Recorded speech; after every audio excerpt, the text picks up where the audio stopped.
सर्व सिद्धे धोमचल मनोवम गयम पत्ते मोक्षामि समय पाओ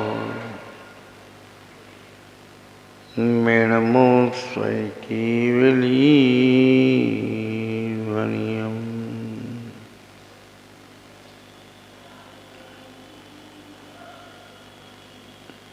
सब सिद्धों को नमस्कार किया। सिद्ध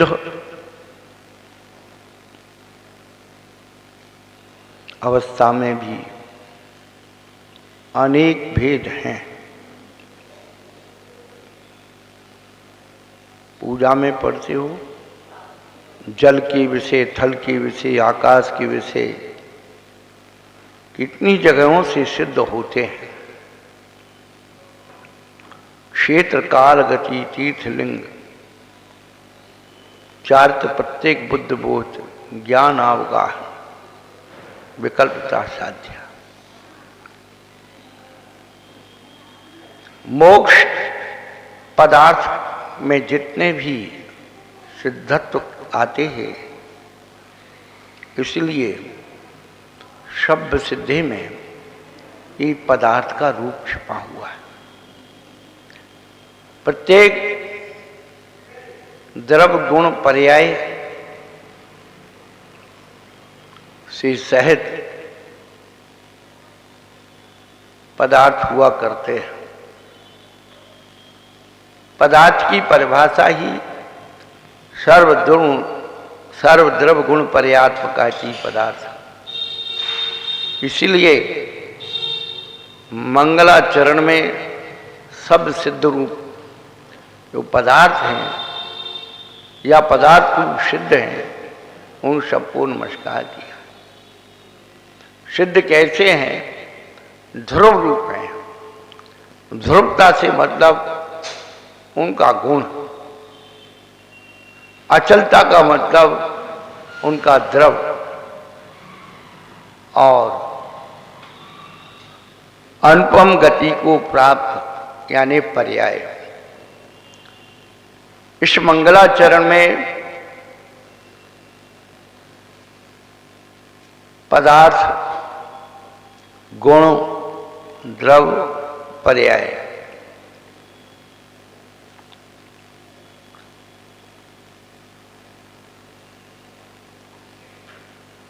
मोक्षामि समय पाहुड़, ये आकार प्रकार देने वाला 85 का है।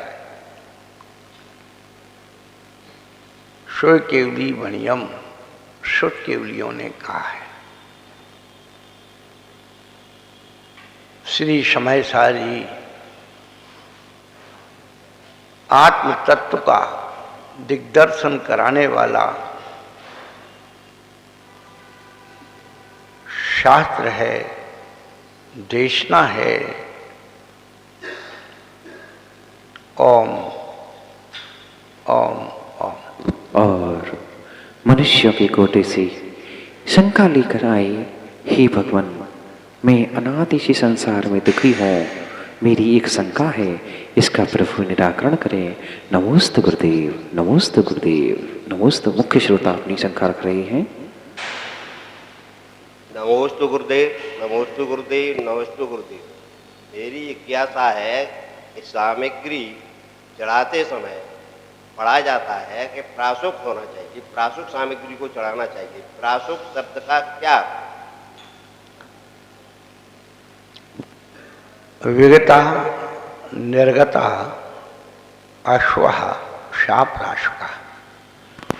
निकल गए हैं प्राणी जिससे, ऐसी सामग्री को प्राशुक सामग्री कहते हैं। प्राण नहीं, प्राणी।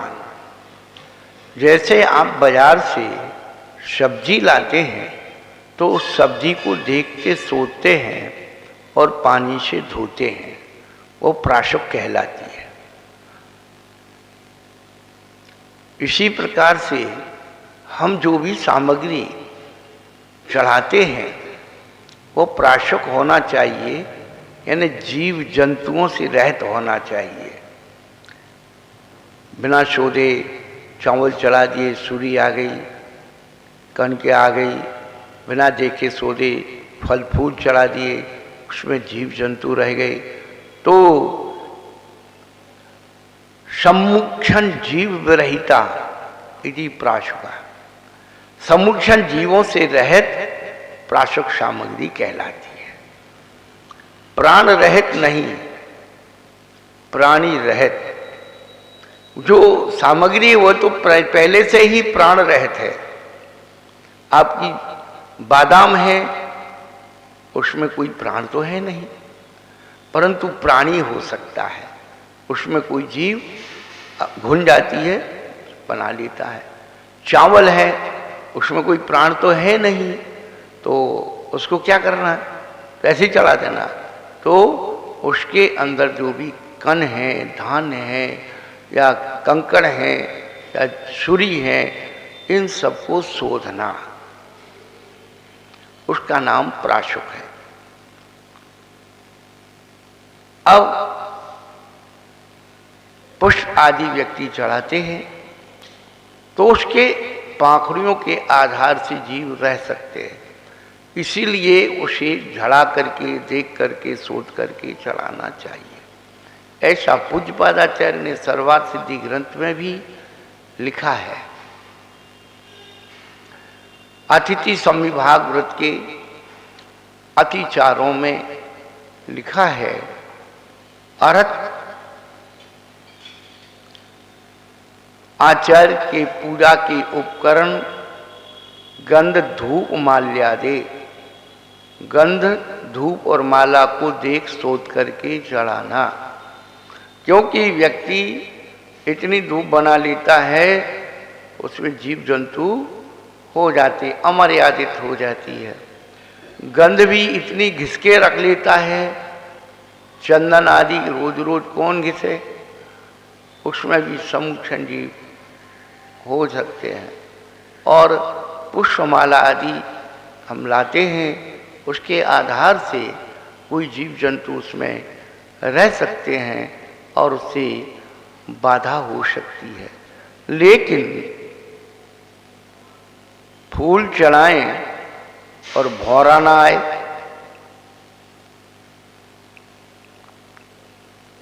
तो फूल की विशेषता नहीं।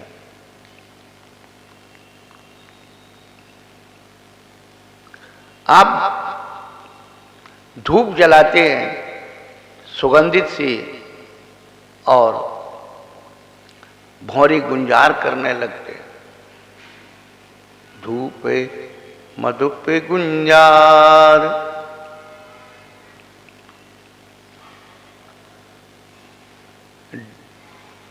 फल और फूल चढ़ाने से हमारा प्रमाद हो सकता है, उसमें जीव रह सकते हैं।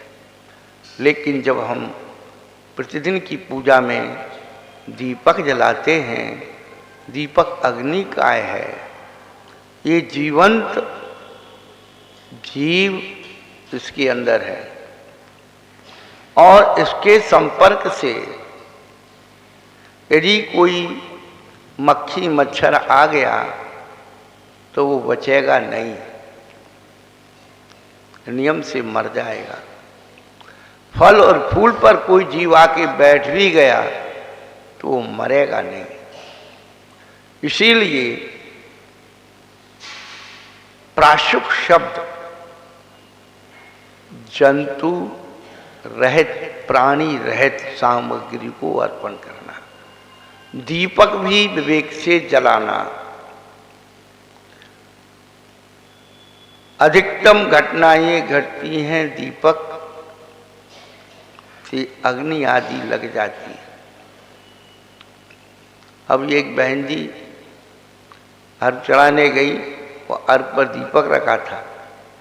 दूसरी बहन जी उसको नमस्कार करने के लिए आगे बढ़ी, तो उसमें थोड़ा सी भी असावधानी हो गई, तो घटनाएं घट जाती हैं। हमें विवेक रखना चाहिए, तभी हमारी ये पूजा भक्ति सार्थक हो सकती है। ओम ओम ओम। और मनुष्यों में उत्तम चक्रवर्ती विषमभूषण में पहुंचते हैं और अरहंत देव से अपनी शंका का निराकरण करने के लिए पूज्य गंधर्व प्रविष्टि के समक्ष पहुंचते हैं, नमोस्तु करते हैं और अपनी शंका का निराकरण हेतु प्रश्न करते हैं। गुरुवर के चरणों में कोटि कोटि नमन। नमोस्तु गुरुवर। गुरुवर, मेरी शंका है, ब्राह्मी सुंदरी ने ब्रह्मचर्य व्रत क्यों लिया? वो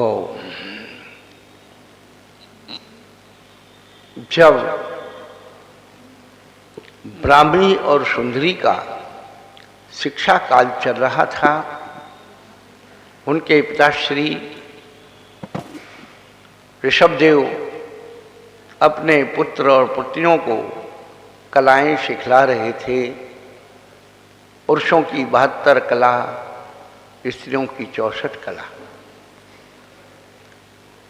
स्त्रियों की 64 कलाओं में काम कला भी आती है।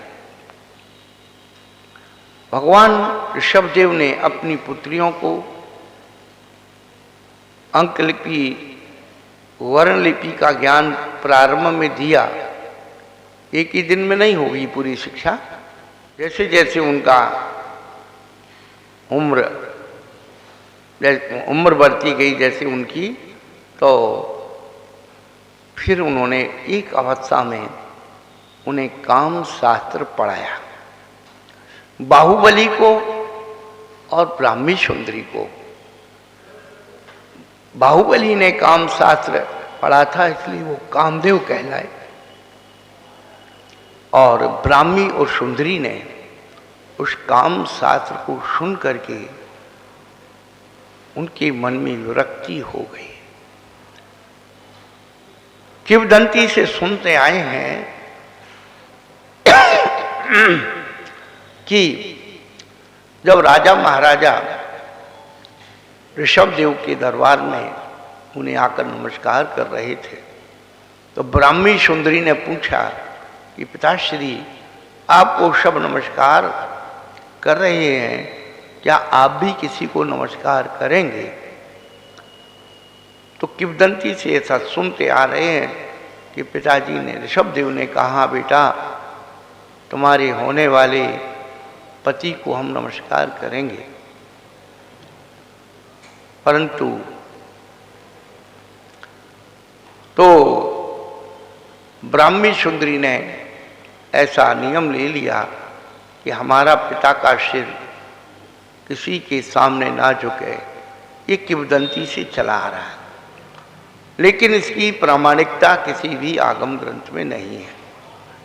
इसकी प्रामाणिकता तो है कि ब्राह्मी सुंदरी को ऋषभदेव भगवान ने काम शास्त्र पढ़ाया था। श्री भूवलय ग्रंथ में इस बात का उपनिषद आचार्य ने जिक्र किया है। महापुरुष भी काम कीड़ा का वर्णन, काम शास्त्र का वर्णन एला राग में करते हैं। ऐसा आचार्य भगवंतों ने उल्लेख किया है। जब ब्राह्मी सुंदरी ने काम शास्त्र को सुना, उनकी मन में विरक्ति आई।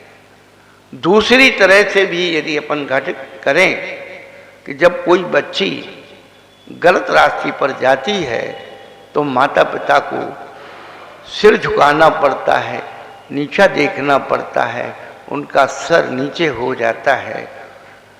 तो ब्राह्मी सुंदरी ने यही बात विचार की, पिताश्री हम ऐसा कोई गलत काम ना करेंगे जिससे आपको किसी के सामने सिर झुकाना पड़े। माता पिता तो अपनी जब बच्ची गलत काम पर जाती, गलत रास्ते पर जाती है, तब भी माता पिता उसके हाथ जोड़ते पैर पड़ते हैं कि बेटा तू ऐसा गलत मार्ग मत चुन। परंतु वासना के अंधे जीव गलत मार्ग चुन लेते हैं और अपने माता पिता को भी अपने चरणों में झुका लेते हैं।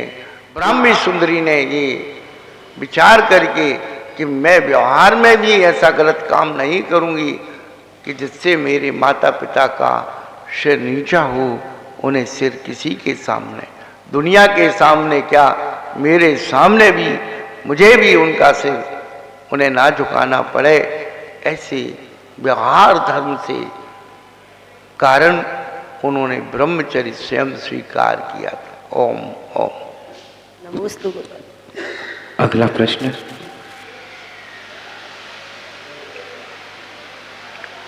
हाँ माइक दे दो। अगला प्रश्न हमारे एक नायिका कर रही हैं, यही भगवान मेरी शंका का निराकरण करें। नमोस्तु नमोस्तु नमोस्तु। मेरी जिज्ञासा, कुल और योनि में क्या अंतर है? कुल और योनि में क्या अंतर है? कुल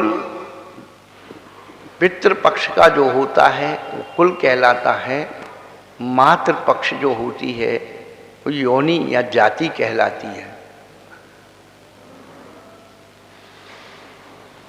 84 लाख जाति या योनि होती है।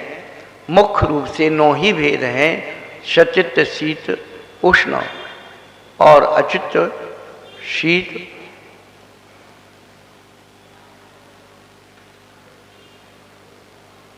अचित उष्ण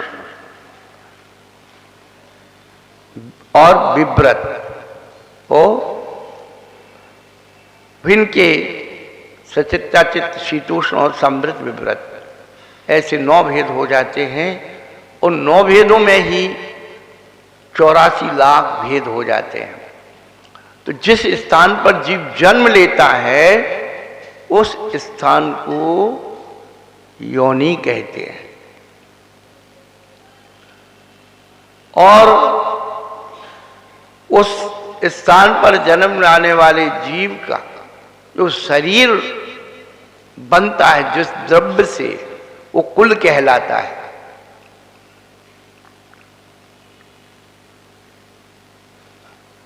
सचित्त योनि केवल निगोदिया जीवों की होती है।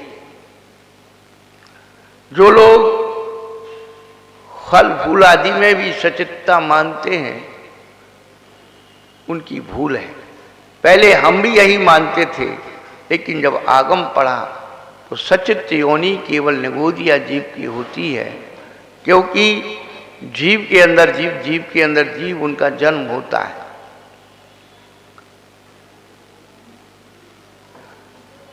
कौन से जीव की कौन सी योनि होती है आगम में बताया गया है। और पितृपक्ष को कुल कहते हैं। पिता की परंपरा को कुल कहते हैं, जिससे संतान उत्पन्न होती है। ऐसे द्रव्य के द्वारा वो कुल उत्पन्न होता है, शरीर बनता है, वर्गनाएं आती हैं। तो योनि या जाति एक डाई है, एक फर्मा है, और कुल उसमें डलने वाला द्रव्य है जो आकार प्रकार लेता है। ओम शांति। ओम ओम। अगली शंका माइक दे दो। मनुष्य के कोटि से एक और शंका, ये भी अपनी शंका का निराकरण करने समूषण में गुरुवर आई को है। नमोस्तु नमोस्तु नमोस्तु। गुरुवर, मेरी एक जिज्ञासा है। सम्राट अशोक को लाट पर घोड़ा, बैल, हाथी एवं सिंह के चिन्ह क्यों बने रहते हैं? सम्राट अशोक की लाट पर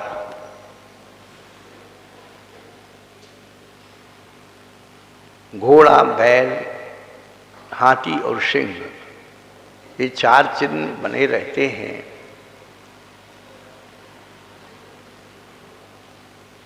प्राचीन काल में राजा महाराजाओं के राजकीय मुकुटों में चिन्ह हुआ करते थे, ध्वजाओं के चिन्ह हुआ करते थे,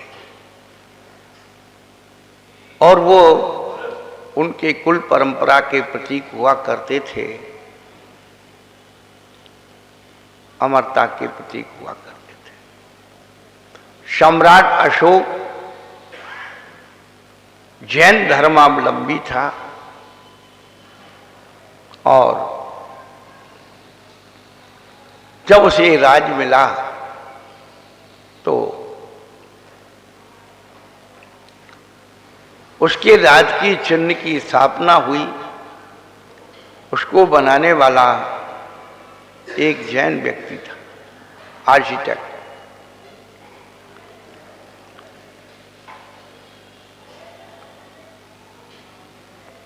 जब हम किसी महापुरुष की अमरता का गुणगान करते हैं कि जब तक सूरज चांद रहेगा गुरुओं का सम्मान रहेगा। ज्योतिष के जाति के देवों के विमान में आभियोग जाति के देव उन सूर्य चंद्रमा के विमान को ढोया करते हैं। चारों दिशाओं में 4 प्रकार के रूप को धारण करने वाले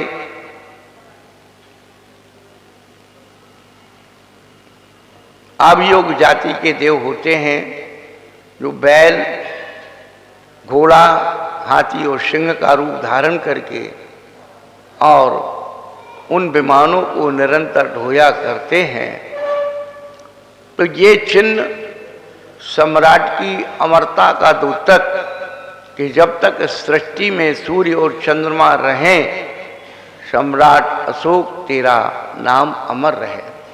अभी भी जितने भी शिलालेख मिलते हैं किसी भी धर्म जाति के हों, वहाँ पर उसके शिलालेख के ऊपर सूर्य और चंद्रमा के 2 चिन्ह बनाए ही जाते हैं। वो इसी बात के द्योतक होते हैं कि सूर्य और चंद्रमा जब तक सृष्टि पे रहें उनका नाम अमर रहे। शांति शांति। अगर अगला शंका है किसी की? चलो, एक और माँ समूषण में अपनी शंका का समाधान के लिए आई है। नमोस्तु बोलेंगी।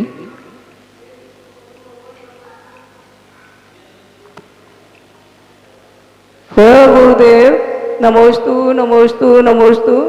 तीर्थंकरों के शरीर का खून सफेद ही क्यों होता है?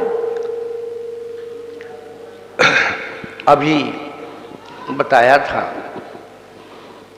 कुल और जाति। मातृ पक्ष को जाति कहते हैं, पितृ पक्ष को कुल कहते हैं। जब भी तीर्थंकरों का जन्म होने को होता है 6 महीने पहले से 6 महीने पहले से इंद्र का सिंहासन कंपायमान हो जाता है। इंद्र उनके जन्म की सूचना समझते हैं, कोई महापुरुष गर्भ में आने वाले हैं। 6 महीने पहले से ही उनके माता पिता के भोजन वस्त्र आदि की व्यवस्था स्वर्गों से शुरू हो जाती है। पूरी नगरी सजाई जाती है। माता पिता के खान पान वस्त्र आभूषण सब स्वर्ग से आना शुरू हो जाते हैं। अष्टकुमारी देवियां माता की गर्भ शोधना करती हैं। 56 कुमारी देवियां माता की सेवा करती हैं। ये सब कार्यक्रम रत्नों की वृष्टि होना शुरू हो जाती है और 6 महीने तक निरंतर ये कार्य चलता है। ये क्यों चलता है, इसका एक वैज्ञानिक कारण है कि अभी तक वो माता पिता अपने गृहस्थ जीवन का बना हुआ जो भोजन होता था, अन्न आदि का, वो सब उससे रक्त और बीज बनता था, रज और वीर बनता था। 6 महीने में अमृत तत्व के द्वारा उनका जो भोजन होता है, उससे उनकी रज और वीर का परिष्करण हो जाता है, बलशाली हो जाता है। वो अमृत तत्व धवल होने के कारण वह वैज्ञानिक प्रक्रिया से उनके शरीर का जो खून है वह भी सफेद हो जाता है। और जब तक तीर्थंकर गर्भ से लेकर के और जब तक तप कल्याणक की साधना नहीं की है, तब तक भी उनका भोजन वस्त्र आभूषण स्वर्ग से ही आते हैं। जन्म कल्याणक में भी देवतागण ही बनाते हैं। उनके साथ बाल कीड़ा भी कुमार जाति के देव ही करते हैं। मनुष्यों को अधिकार पंच कल्याणक मनाने का नहीं है। ये देव परिवार की ही प्रक्रिया होती है, क्योंकि आपको तो टाइम नहीं है, मालूम पड़ी कि लेट हो गए, आप समय पर नहीं पहुंचे तो सब काम गड़बड़ हो जाए। यहां तक कि जिन तीर्थंकरों का विवाह होता है वह विवाह भी इंद्र की सहमति से होता है, अन्यथा कोई सुंदर विषकन्या भी दे दे। ये संभावना सत्य है, कभी होता नहीं, ऐसा ना हुआ है, लेकिन आचार्यों ने संभावना सत्य लिखा, इसलिए इतना परिकर वहां जोड़ा जाता है। और जब भगवान दीक्षा ले लेते हैं तपस्या में, जब उठते हैं तपस्या करने के बाद, तो पारना भी वो क्षीरान्य दूध के द्वारा करते हैं। वो कितना करते हैं, कब तक करते हैं, वो बात अलग है, लेकिन और फिर उसके बाद महामुनि की अवस्था में भी रिद्धियां उत्पन्न होने के कारण वो प्रभाव उस दूध या अन्न का उनके शरीर में नहीं पड़ता है, वो वहीं के वहीं पूरा पच जाता है, सब खून रूप हो जाता है, बीज रूप हो जाता है। इसलिए उनकी मुनि महावस्था में आहार होता है, निहार नहीं होता है। और उसके बाद ही उनके केवल ज्ञान हो जाता है, तब की अवस्था हट जाती है, केवल ज्ञान हो जाता है, तो वह शरीर भी पूरा, वो परमाणु भी सब बदल जाते हैं और परम औदारिक शरीर हो जाता है। ऐसा आचार्य भगवंतों ने, तीर्थंकर भगवान ने अपने समूषण में हम सबको बतलाया है कि तीर्थंकरों के शरीर के खून का रंग सफेद क्यों होता है। ओम शांति शांति मैं धन्य हुआ। चलो सनातन धर्म प्रवर्तक श्री ऋषभदेव भगवान की जय। कल्प वृक्ष के समान इच्छित फल देने वाले हमारे शीतलनाथ भगवान की जय। चलिए जिनवाणी स्तुति के लिए सभी लोग अपने स्थान पर खड़े हो जाएंगे। जिनवाणी पर विनय सहित और में धर लो, बिना पड़ा